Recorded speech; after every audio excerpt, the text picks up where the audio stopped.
Natasha Hunt, or Mo to her friends, is a World Cup winning England rugby player.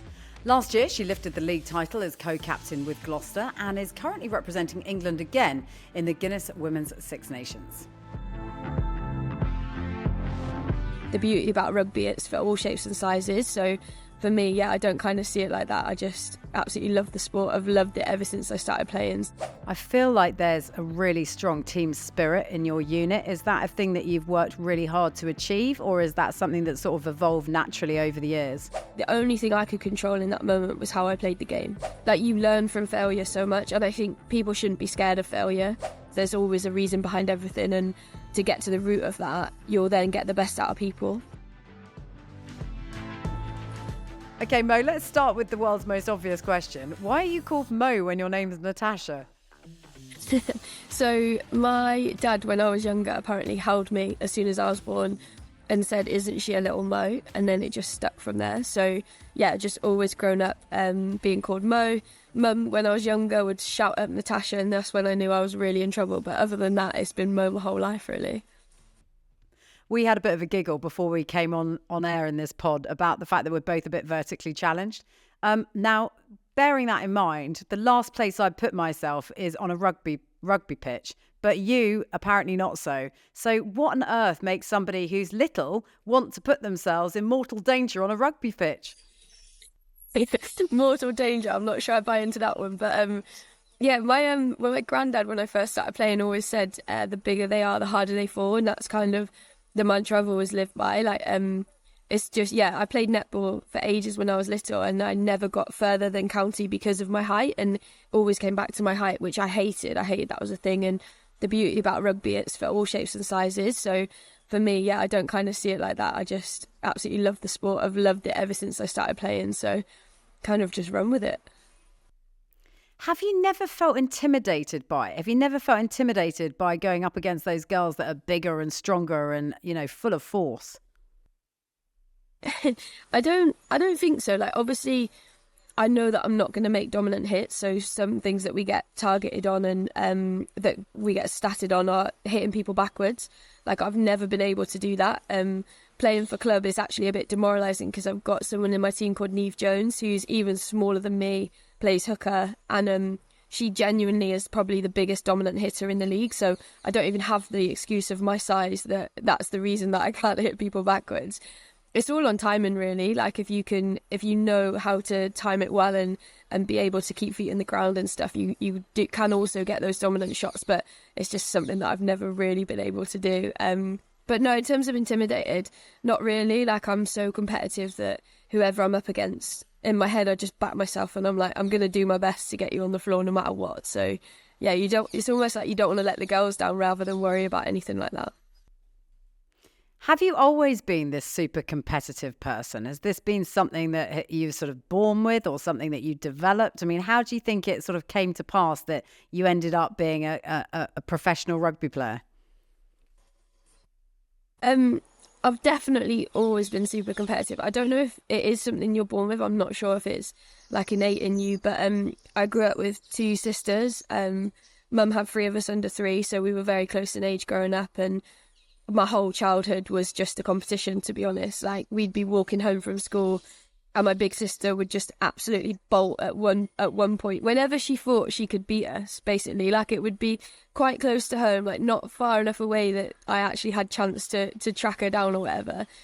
And yeah, we just like end up racing out of nowhere, and she was kind of always someone that I grew up looking up to, but also someone that was really, really driving that competitive edge. Like, we had a bike ride once when we were younger, and I remember I beat her to the top, so I kind of stayed behind her like all the way, and then just before the end I absolutely rinsed it, like went past her at the top of the hill, and she genuinely got off and pushed the bike home. I don't think she went back on a bicycle for 2 years post that, because she was that competitive, and it was a good 45-minute walk home, like it wasn't around the corner. So yeah, that kind of gives you an insight into the way that I grew up and what my sisters were like growing up. But yeah, I love it, to be fair. I love the competitive edge. I love everything being a competition, so can't complain. I suppose it also alludes to the fact that you are able to think smarter. You've got to think around what your skill sets are and what you've naturally got to go with.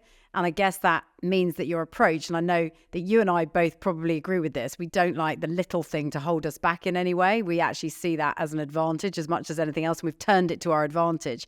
I guess that's a superpower, right? That you're able to actually think smarter. And take that competitive edge where you can take the think smarter approach into your rugby play. 100%. I definitely say that I try to outthink like everything, even if we've got a little game. So at the minute, in camp we've got 4 teams, just to promote like a little bit of competitiveness. And we're Team Yellow, and fortunately we've won most of it. But yeah, it's just, how do you beat the game? Like whenever someone's explaining a law or a rule or whatever, I'm always trying to figure out how we beat it, like what's the best way to beat it, and how you then get everyone else on the same page as you to be able to beat that game. I genuinely love it. I think having stayed in the game for as long as I have is definitely a credit to the mindset and how I try and analyse a game and read a game, and the amount of stuff that I do behind the scenes to try and work out opposition or work out how I can be better at what I do, or I can get there quicker, that sort of thing. So I definitely say like the way that I try and overanalyze and anticipate stuff has kept me here for the amount of time I've been here, for sure. So what does that look like? Because you're co-captain of your club team, and obviously you're part of the England setup as well. So how do you go about over-analysing as an athlete? How does that actually manifest itself in a preparation perspective, and also during and after? I think during and after, like within the game, I think it came to fruition for me the 2021 season. So we actually played through COVID, the second year of COVID, but we weren't allowed to play with scrums. So instead of a scrum, you just had a free, like a tap, and you played. And I didn't realise how much I missed scrums in the game, because that for me is where you get the tactical advantage. A line out obviously always comes from the side. So you've got one attacking line against one defensive line, whereas when you've got a scrum, it could be anywhere on the field. And the manipulation you can do with the backfield and the defence of the opposition team is massive. And I love that. I love the tactician bit of it, and trying to outthink and outwork your opposition. So yeah, I realised how much that I actually do like work it out within game and try and like manipulate defenders and manipulate what we're doing in attack to get the upper hand. Co-captaining with Zoe Allcroft is an absolute pleasure. Like, she is such a golden girl. She's one of my best mates, will be for life. And we see the game quite similar, so it helps. But yeah, I think just being in that space for so long allows you to be able to work out what might happen, because you've got so many hours under the belt of being able to do it and being able to work out like either in the game or then after. And then video analysis is massive for me. Every week I sit down with my coach Sean Lynn, we'll literally go through minute by minute of the game, like not only my game but the decisions that I take as captain, or the decisions that we take as a backline of trying to put our team in the best place possible. So it just allows me to become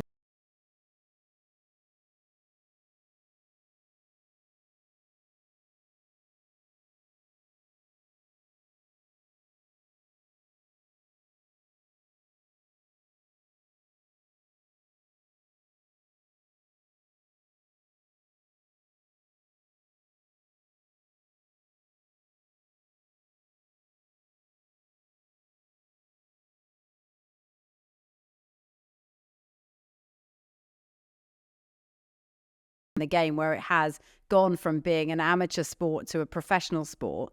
So how did you do that? Because in the early days, you would have been a teacher as well at the same time and sort of making all of this work.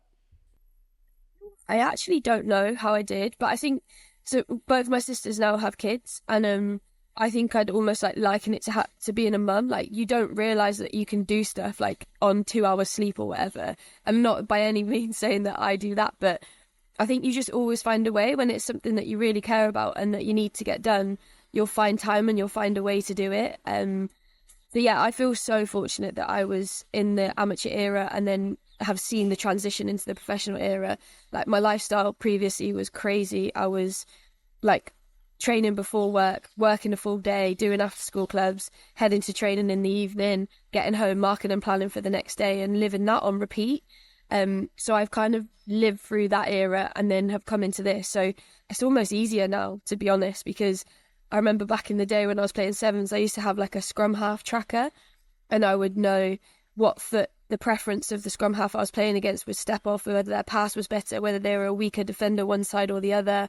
All of these kind of things that I would literally go through all of their games leading into that Olympic campaign, just to see like how much detail I could get on the opposition and kind of be aware of that. So I've always been that way. I think I've always tried. I'm almost like a try hard. Like I'd probably try too hard sometimes, and sometimes I just need to relax, which is what I'm a lot better now in my older age. But I think if you can prep as well as you can, then anything that gets thrown at you, you're kind of ready for, or you know that you've done everything you can to be ready for. So it kind of puts you in that like secure, safe space that there's nothing more you could have done, if that makes sense. You've been so successful with England. I mean, England are so dominant in the game. I mean, is that something that, what have you sort of learned from that, from sort of joining the England setup and sort of seeing it through and then watching the younger girls come through? What are you able to impart? What like gems of wisdom are you able to share with them just so that they get the most out of their England and national experience? I think physics is probably the biggest one. Like we are so blessed with a massive forward pack and unbelievably powerful girls, but also girls that have a ridiculous skill set. So when you combine all of that, it's so hard to defend against us because at any time someone can run over the top of you, probably get the offload away, but also make you sit down and come out the back of it. So we're just unbelievably difficult to defend, I'd say. And then obviously when you've got speedsters on the wing like Jess Breach, Ellie Cordell, Abby Dow, like you're just like, we're blessed everywhere. And to be honest, it's a privilege to be part of. I think the more people that play the game as they're younger, the better we'll be, because there's a bigger player pool to pick from. The skill sets get trained more and more at the minute. So you're seeing it now with the youngsters coming through. The standard of even like the college girls at the moment is unbelievable. England 18 are absolutely smashing it up as well. So I think that it's only going to get better, but ultimately being able to read those pictures in front of you is massive. And being strong and powerful is absolutely huge. Like no matter what your size is, you can still survive at this level if you're a smart thinker, as long as you've got the attributes to be able to like have the skill set, if that makes sense. So whatever you're kind of lacking, just make sure you pick up on in somewhere else.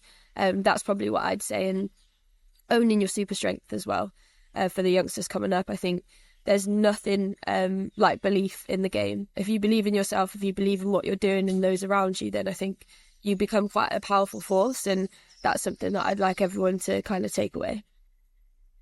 I feel like there's a really strong team spirit in your unit. Is that a thing that you've worked really hard to achieve, or is that something that sort of evolved naturally over the years? Two very contrasting environments in terms of that. So in our Gloucester Hartbury setup, we don't speak about culture. We spend no time on it at all. We all just love each other. Like there's such a camaraderie amongst the girls. We've been through some rough times. Like I think for 2 years we were the early team. 2 or 3 years we always were 4th, 5th place, kind of missed out on playoffs, never really did it. And then we brought in a few powerful girls, and it just changed the game for us. But we managed to keep the whole team together, and so we've kind of grown through all of these moments together, and it's just made us stronger. Like we enjoy each other's company on and off the field, and yeah, for me, like that's massive. Whereas in the England squad, we definitely spend an awful lot of time on it. We spend a load of time on our culture, our mindset, trying to bring everyone together, trying to be like good people, all of that sort of thing. And we talk a lot about it. We talk a lot about our stories, where we come from, why we do it, all of that sort of stuff. So I don't know what's right, I don't know what's wrong. I think it takes a lot longer to not talk about it and let it breathe naturally. And obviously we get thrown together with England, we don't have a load of time. So I do understand why we do it that way here. But yeah, two very contrasting ways to do it. Yeah, it's really interesting that, isn't it? And I wonder if it is because, like you say, it's you don't have the time, and it's not the regularity and the consistency of being in each other's lives all of the time that you've got with the Gloucester piece, which allows you to sort of just naturally build that culture. and like you say, not have to talk about it all the time. The England piece is also a responsibility bit as well, isn't it? It's a roles and responsibilities and being role models. I mean, what's your sort of take on that, and how you have to manage that? Because it's not just enough to be really great at what you do these days. You have to be, present on social media. You have to be a role model for the younger generation. I mean, gone are the days when you could just throw caution to the wind and just play the game that you love. So how have you sort of had to sort of adapt to that? And especially as the England teams become even more successful and the attention that garners. To be honest, I'm terrible, if I'm honest. Like, I know that I need to be better. No, I am, though, in all seriousness. Like, it's not something that I enjoy necessarily. Like, some of the girls are brilliant and they absolutely love it. I think I'm a serial overthinker. So I'm always like, people probably don't want to know what I'm up to. I'm quite a sarcastic human. Like, my humour is a bit on the edge at times. So I wouldn't want anyone to portray me like in an arrogant way or anything like that. So I'd overthink that as well, because quite often I'd say something as a joke and I'm like, if you don't know me, I don't know if you know that I'm joking right now. So yeah, it's definitely something that I'm trying to almost take the shackles off and be a bit braver with. So it's definitely a learn for me, because I think people do care. Like, those that follow you do care. They want to know what you're up to. I've got like so many lovely people that or slide into the DMs or say like well done or really like back you in everything you're doing, especially what happened through that World Cup piece last year. There were so many people that reached out, which I'm forever grateful for, and I genuinely love people. I think the bit that overwhelms me is the time that I have to even speak to my friends or my family, let alone try and like be there for everybody else, if that makes sense. That's the bit that I feel the pressure on for sure. But it's definitely something that I want to be better at and that I am trying to be better at, let's say. Sport is so binary, isn't it? It's basically win or lose. And you got to roll with the punches, whichever way that goes. So just tell me about that World Cup piece and sort of, your emotions during that time. How long have you got? No, it wasn't a nice time for me. It's probably the worst time in my life, to be honest.